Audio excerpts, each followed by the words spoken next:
महक मंजरी दुलार, महक मंजरी दुलार चोली बरलाई।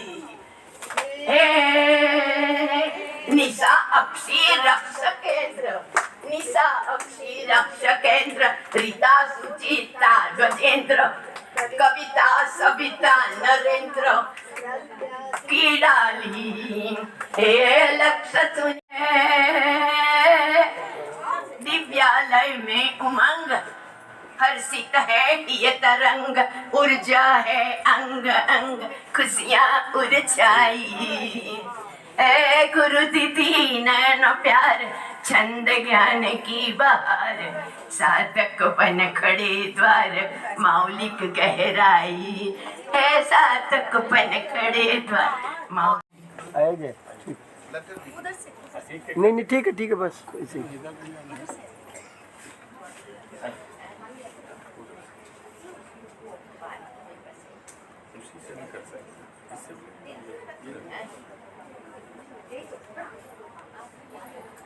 जोरदार तालियां हो जाए।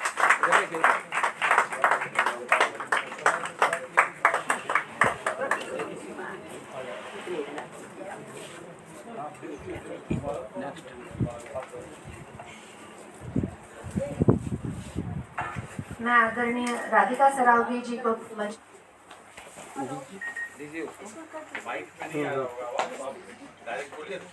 इधर देखिए, इधर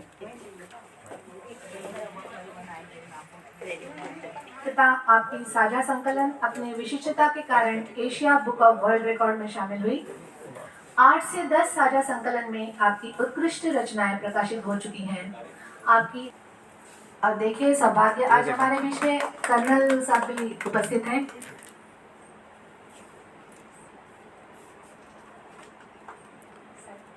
व्यंजना जी इधर देखिए। और हम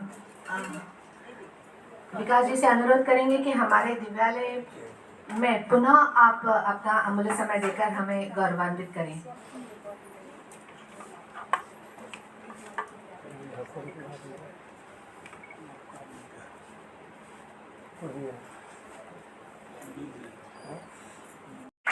राजकुमार छपड़िया कुंवर जी।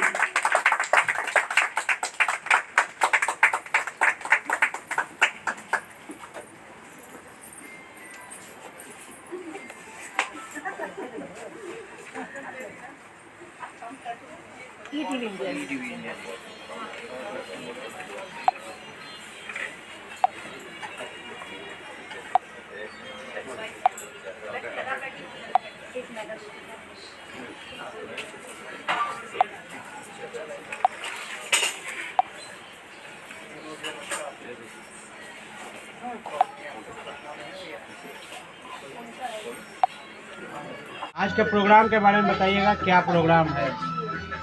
सभी को नमस्कार। मैं दिव्यालय संस्थापिका व्यंजना आनंद मिथ्या।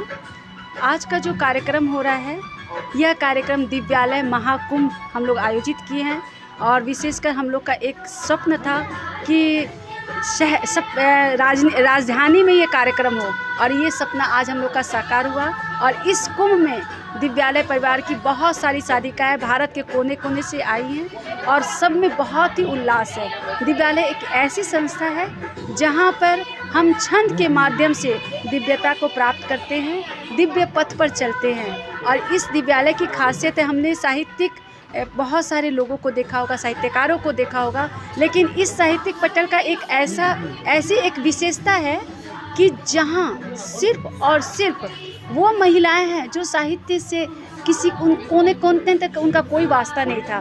आज वो साधारण परिवार की महिलाएं अपना जो घर का जो समय रहता है, खाली समय रहता है, उसमें वो छंद की पढ़ाई करती है। ऑनलाइन पढ़ाई होता है यहाँ पे, और उसमें पढ़ कर के आज कई किताबें अपनी एकल संग्रह और हम लोग का साझा संकलन कई तैयार हो चुका है।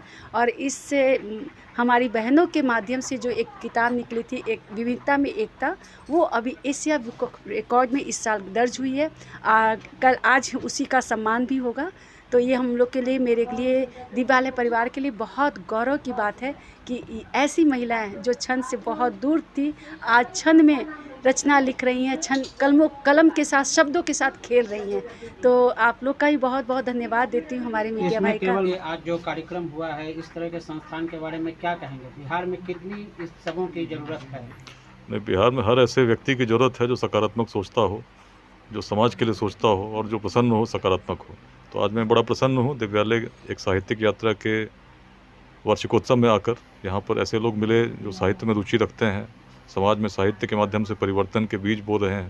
तो मैंने सभी से, जो लेट्स इंस्पायर बिहार है, जिसमें हम लोग बिहार की मूल चेतना को जागृत करने का प्रयास करें, अपने विचार मैंने साझा किए और मैंने निवेदन किया कि बिहार को समझेंगे तो हम पाएंगे ऋग्वेद काल से जो प्रश्न था उसका उत्तर कहीं न कहीं बिहार ने वेदांत के रूप में दिया, जिसमें हर व्यक्ति में उसी परम तत्व का अंश, उस प्रकार की दृष्टि हमने दी। और जब ऐसा दृष्टि हमने दी तो हमने हर भेदभाव से परे चिंतन प्रारंभ कर दिया। और इसीलिए हम पाते हैं बिहार में जातियाँ तब भी थी, लेकिन प्राचीन काल में उस प्रकार का जातिवाद जिसमें आज हम संघर्षरत हैं नहीं था।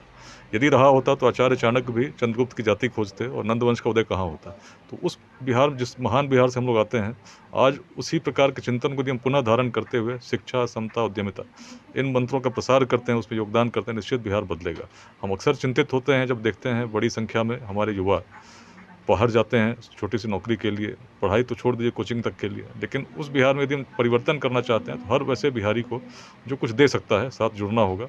इसी आह्वान के निमित्त जब हम लोग चल रहे हैं तो आज लगभग 91,000 लोग व्हाट्सएप समूहों के माध्यम से जुड़कर अलग अलग अध्यायों में योगदान कर रहे हैं।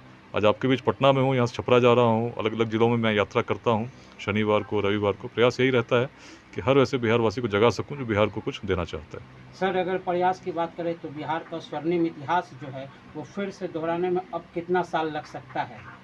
देखिए, मैं तो एक लक्ष्य लेकर चल रहा हूँ कि 2047 जो भारत ने भी लक्ष्य लिया है कि हम एक विकसित राष्ट्र बने, उसमें बिहार ऐसा हो जिसमें किसी को अन्यत्र जाने की आवश्यकता शिक्षा, रोजगार या स्वास्थ्य के लिए नहीं हो।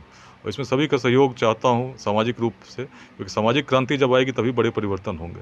अक्सर हम लोग सोचते हैं कि राजनीति से परिवर्तन आएगा, तो राजनीति से निश्चित परिवर्तन आते हैं और अच्छे लोगों को राजनीति में आना चाहिए, लेकिन ऐसा तब संभव हो पाएगा जब सामाजिक परिवर्तन हो, लोग भेदभाव से ऊपर उठें, बिहार के लिए सोचें।